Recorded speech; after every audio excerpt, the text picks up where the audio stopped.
Hello दोस्तों, नमस्कार। मैं बीके पाठक स्वागत करता हूं आप सभी का आपके अपने यूट्यूब प्लेटफॉर्म राजस्थान परीक्षा पर। आप सभी का बहुत बहुत स्वागत है, अभिनंदन है। दोस्तों, आज चर्चा करने वाले हैं रेलवे की अपकमिंग वैकेंसीज के बारे में, जिनके बारे में हमें हर जगह सुनने को मिल रहा है, न्यूज़पेपर्स में सुनने को मिल रहा है, यूट्यूब चैनल्स पर सुनने को मिल रहा है।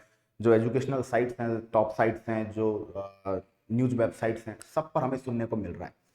हाल ही में आप जानते हैं कि चुनाव आने वाले हैं। चुनाव आते हैं तो बहुत कुछ आता है, भर्तियां आती है, नई नई घोषणाएं आती है, तरह तरह की जनहितकारी योजनाएं आती हैं, क्योंकि सबको खुश करना होता है। तो अब वही पड़ाव जो है सेंट्रल गवर्नमेंट में, स्टेट गवर्नमेंट में अलग अलग जगह चल रहा है। सेंट्रल गवर्नमेंट में जो हमारे प्रधानमंत्री जी हैं, उन्होंने घोषणा की है कि 10 लाख प्लस सेंट्रल गवर्नमेंट में सरकारी नौकरियों पर काम होगा अगले 1.5 साल में। अब 1.5 साल में सरकारी नौकरियों पर काम होगा, तो जिसके अंदर डिफेंस है, डिफेंस में बहुत सारी वैकेंसीज पेंडिंग है, रेलवेज में बहुत सारी डिफेंसीज पेंडिंग है, आईटी सेक्टर में बहुत सारी वैकेंसीज जो है वो पेंडिंग है। ठीक है, वैकेंट है, पेंडिंग का मतलब खाली है ना। तो 10 लाख से अधिक भर्तियों की घोषणा जो है वो मिशन मोड पर एकदम फुल फास्ट रैपिड वर्जन में करने का जो है वो मोदी जी ने, प्रधानमंत्री जी ने घोषणा की है। और इस समय घोषणा की है तो सिंपल सी बात है, घोषणा का फायदा सबको, सरकार को, सरकार रिपीट होने में तभी मिलेगा जब वो घोषणा पूरी होती हुई दिखेगी। तो सिंपली लग रहा है इस बात का आइडिया कि भाई वैकेंसीज तो आनी है, वैकेंसीज प्रक्रिया स्टार्ट होनी है। पूरा होने में भले ही अगले चुनावों के बीच का जो समय, जैसे पूरा होने का मतलब है कि प्रक्रिया चालू हो जाए, विज्ञप्तियां निकल जाए, एग्जाम प्रोसीजर्स स्टार्ट हो जाएं, उसके बाद फिर होती रहेंगी, नई सरकार आए पुरानी सरकार आए क्या फर्क पड़ता है। लेकिन एक बार प्रोसेस स्टार्ट हुई तो फिर अपने आप जो रिक्रूटमेंट्स हैं, क्योंकि सीटें वैकेंट है, प्रोसेस स्टार्ट हो गया तो फिर बाकी की चीजें होनी है। तो जो बेरोजगार विद्यार्थी, कोरोना के 2 साल बड़े मुश्किल रहे, ठीक है, पिछले 3-4 साल से स्टेट्स में, सेंटर में भर्तियों पर ग्रहण लगा हुआ है। लेकिन अब विद्यार्थी, जो एवरेज विद्यार्थी तैयारी कर रहा है, उसके सपने साकार हो सकते हैं। रेलवे में अगर मैं बात करूं तो रेलवे के कुछ आंकड़े मैं आपको दिखाना चाह रहा हूं, जो कि फिलहाल पहुंच रहे हैं, आप सर्च भी करेंगे खुद भी। दोस्तों,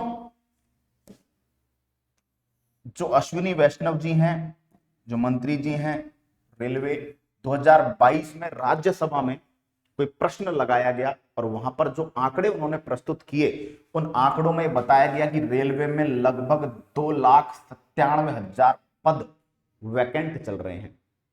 ठीक है, और इनमें से जो पिछली भर्तियां थी उन पर ज्वाइनिंग और उन पर भर्ती प्रक्रिया पूरी नहीं हुई है, तो वो पेंडिंग थी।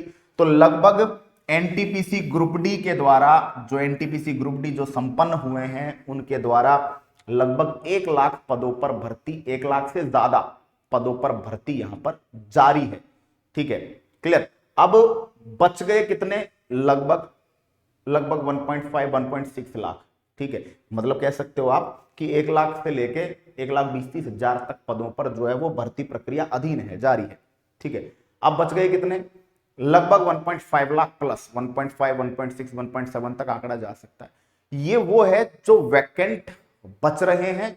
और जब 10 लाख भर्तियां करनी है तो कहीं ना कहीं रेलवे सबसे बड़ा डिपार्टमेंट है राजस्थान, पूरे कह सकते हैं भारतवर्ष में, रिक्रूटमेंट के मामले में, मैन पावर के मामले में।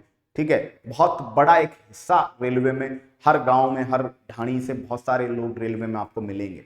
ठीक है, तो सबसे बड़ा एक तरीके से मैन पावर सिस्टम जो है वो रेलवे में काम करता है। ठीक है, तो जो नई वैकेंसियां जो आने की संभावना प्रबल बन रही है, न्यूज़पेपर्स में भी आर्टिकल्स आ रहे हैं और विभिन्न मंत्रियों के माध्यम से, सरकार के प्रतिनिधियों के माध्यम से भी इस प्रकार की जो बातचीतें हैं वो निकल कर आ रही हैं कि जो रेलवे प्रोटेक्शन फोर्स है, आरपीएफ, ठीक है, वहां पर कांस्टेबल के, एसआई के टोटल 10 से 15,000 पद आने की संभावना बन रही है।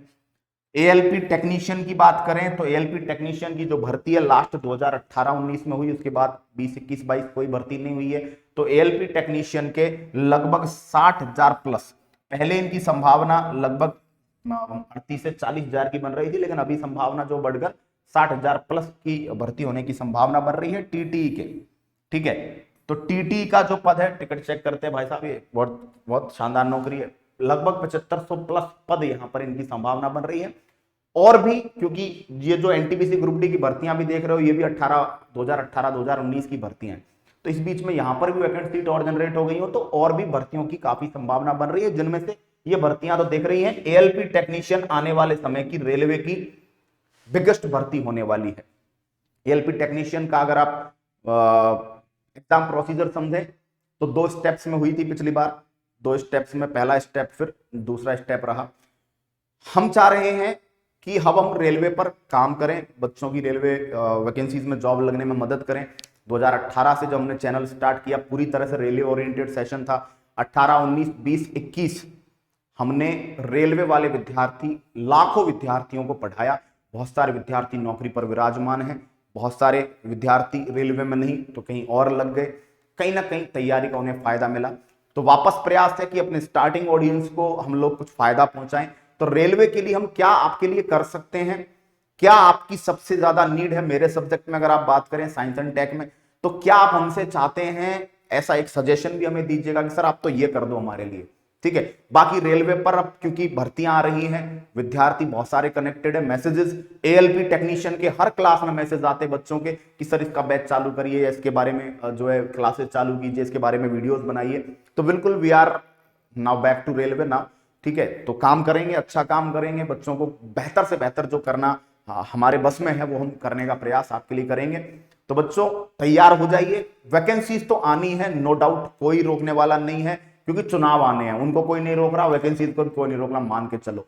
अब समय से पहले जो स्टार्ट होते हैं वो इतिहास रच डालते हैं। जो वैकेंसी आने पे या जो बिल्कुल अनाउंसमेंट हो जाने पे जो तैयारी करते हैं, उनके साथ वो अकेले नहीं, उनके साथ लाखों की भीड़ और तैयार होती है, ठीक है। तो कहीं ना कहीं वो पिछड़ जाते हैं। तो बेटा समय से पहले स्टार्ट कीजिए। रेलवे की सभी वैकेंसीज में अगर मैं बात करूं तो सिलेबस का 80% हिस्सा कॉमन ही होता है, ठीक है। आप आरपीएफ की बात कर लें, आप एएलपी की बात कर लें, कुछ एक हिस्से को छोड़ दें, 80% पार्ट सब में कॉमन है।